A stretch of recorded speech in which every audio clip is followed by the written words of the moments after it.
there's one last feature I'd like to add to this, which is to be able to keep track of the user's score as they go through our quiz. Okay, every time you want to keep track of something, you need a variable. So I'm going to go up here, state private var score, and it makes sense to start the user score at 0. Now, when do we increase the user score?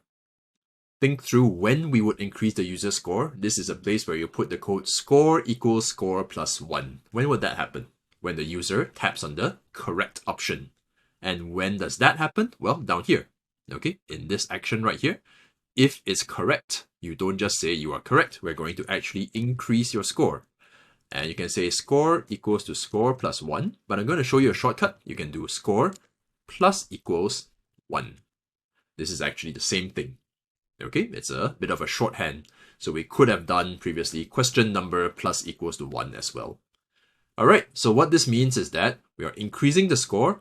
And the thing is, score is just something that is hidden somewhere in SwiftUI's memory. It's not displayed anywhere on screen. So one thing you can do is you can just display the score on screen all the time. So let's try that. So maybe after show next button, okay, after this over here, remember you can just tap on this curly brace to see where it ends. Okay, so after this curly brace, I'm just going to say text, open bracket, your score is slash bracket score. Okay, so let's try this. I'm going to tap on the areas tour. You are wrong. Okay, and I'm going to say the errors tour. Okay, you are correct. Next, who makes the Swift car? Apple. Right, you are wrong. Okay, wait a second. I just realized that I seem to have copied and pasted the wrong set of questions over here. Please ignore. Just pretend that this is a different question from before and we didn't lose the Jonathan Swift question. Oh well. Okay, so anyway, notice that my score increases, but wouldn't it be better if we just put their score on the final screen? Okay, so that might make more sense. Let's put this over here. So just cut this. And you can put this inside the default over here. Paste it. And you're going to say your score is this much. Okay. You can even encourage the user a little bit. Like you can say if score greater than 0, then you can put a SF symbol over here with a giant thumbs up. Okay, there we go. A thumbs up symbol over here. And we're going to do .font.system. With a size, oops, I auto-completed, I don't want to do that, .font, system size of perhaps 100. And I'm going to give it a nice foreground style using something that I haven't shown you yet. Instead of a color, you can use a linear gradient. And for this, choose this one that says colors, start point, end point. Use a square bracket and choose a few colors. I'm going to say red, green, blue. Start from start point, I'm going to choose the top, and the end point, I'm going to choose bottom leading. Okay, so let's try it out. If I can just get 1 point, the errors tour, I'm correct. This one, the errors tour again, I'm still correct. And this one, who makes a Swift car? I know it's Suzuki. Okay, and now, all right, the quiz is over. Your score is 3. You get this thumbs up with a really red thumb. Okay, you can also, of course, do other things where you can do else, image, system name, trash. So maybe don't be so mean, but I think it's funny.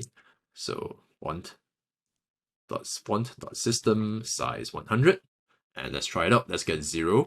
Okay, areas tour.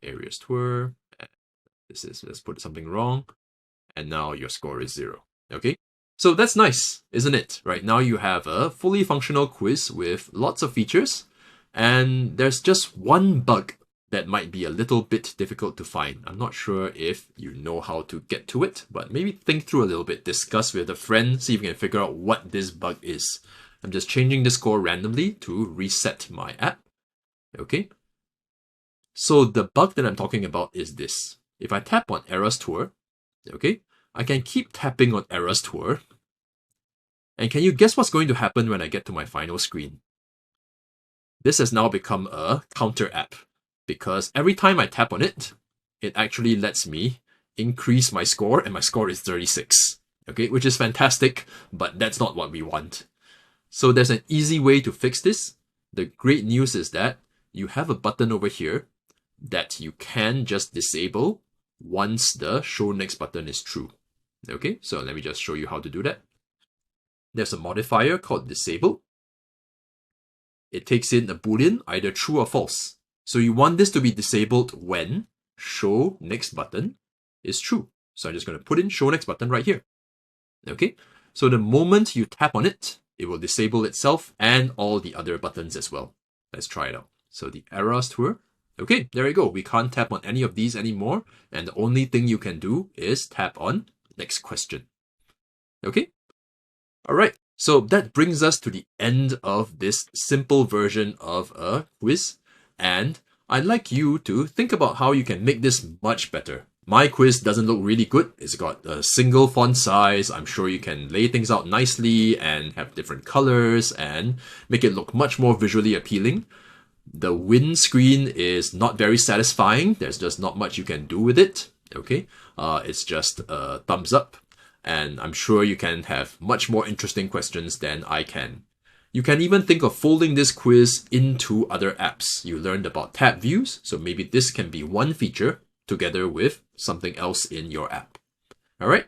And if you're interested, you can look up how to do arrays and structs, and you can make a fairly complex quiz without having to type everything out line by line. And instead, you have all your data in a different place. All right. Thanks so much. Take care. See you in the next unit.